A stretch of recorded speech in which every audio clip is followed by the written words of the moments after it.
Buongiorno tutti, good afternoon everybody. So my name is Franck Jobert from e-HealthCare. I'm basically responsible for all e-health activities all over Europe and Middle East. So first of all, let me apologize for not being able to deliver this presentation in Italian. Unfortunately, my Italian is far from being sufficiently fluent to do it. So I hope I'm not going to lose half of the audience, and I swear I'm going to do my best to hide my strong and awful French accent and to be as clear as possible. Okay, if you need technical assistance or translation, ask Mr. Pier Guido Conti. He will help with the translation. Okay, as regards to the timeline, let's get started.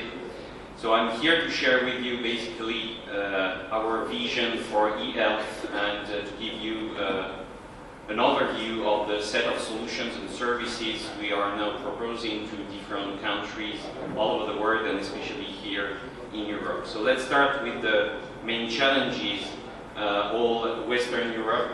So actually there is a kind of a disconnect in the slide set, but anyway.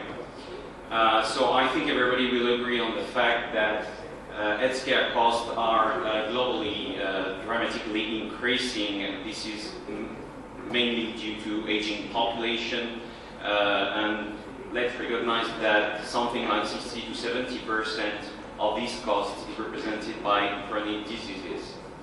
On the top of that, on an IT perspective, please remember with me that something like 15 to 20 years ago, we started the computerization of healthcare IT by providing some solutions for the technical department, such as radiology information systems and laboratory information systems. Something like 10 years ago, we started to computerize healthcare IT at an hospital level, providing some electronic medical records. And we definitely created, and we are still creating, some isolated silos of information, because these solutions can obviously communicate with each other inside the hospital, but they are not today allowed and capable to communicate between each other at a community, at the regional or at the national level. And that's typically one of the key points we're going to address. Time has definitely come to unify and to rationalize healthcare IT and to make it possible for these different systems to communicate between each other. Scarcity of clinical skills is definitely something we see in many countries, especially tied up to a little presence in remote areas and shortage of some kinds of specialists, anesthesists in France, for instance, radiologists in many countries. And of course, incomplete patient data are clearly responsible for errors and lower quality of healthcare delivery. Let me just, to illustrate this slide, give you two figures that has been very recently published by the Ministry of Health in France. First of all, the cost of redundant examinations per year in France is 1.5 billion euros. Examination done for nothing, basically simply because the doctor, the physician, are not aware that another examination has previously been done, so they redo it. Second figure, 128,000 of hospitalizations per year in France are due to medical interactions that have not been detected because of lack of electronic health record.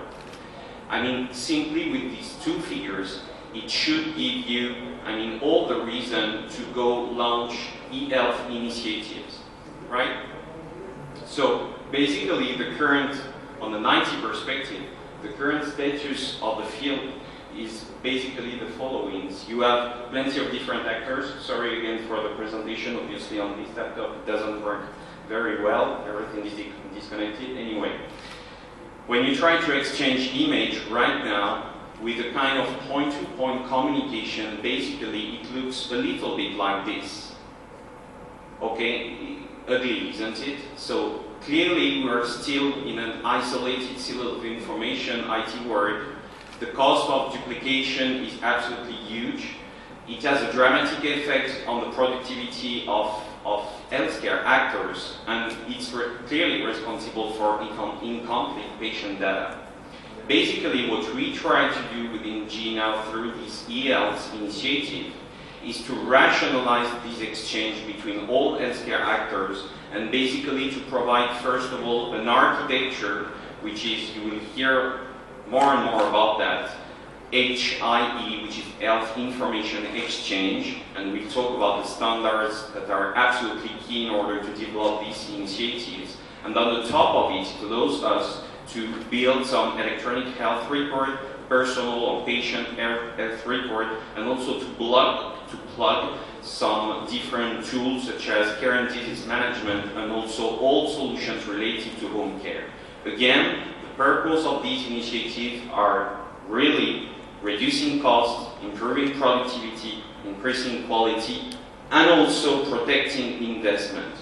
We're going to see that clearly our vision starts with connecting the existing system, not replacing the existing system. There is no point in trying to replace everything and to paint the whole country in blue, because blue is the G color, okay?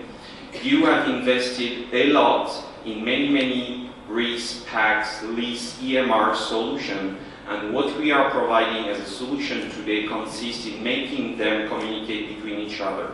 And this allows us to aggregate some patient data and to create a comprehensive electronic health record, to make the coordination across institutions easier, of course to support decision making, okay, at a clinical level, also to provide, especially to the governments, some tools to measure healthcare and potentially to be able to correct.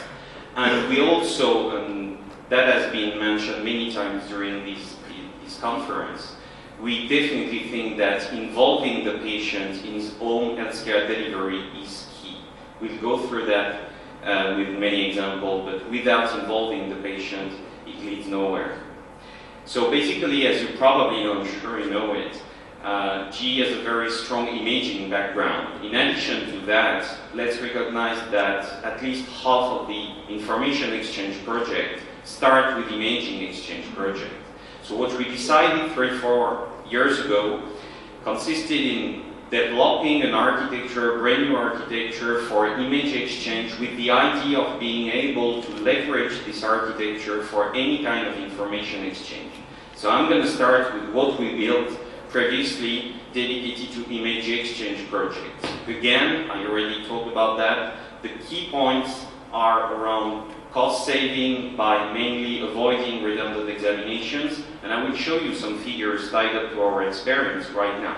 We can definitely really save money.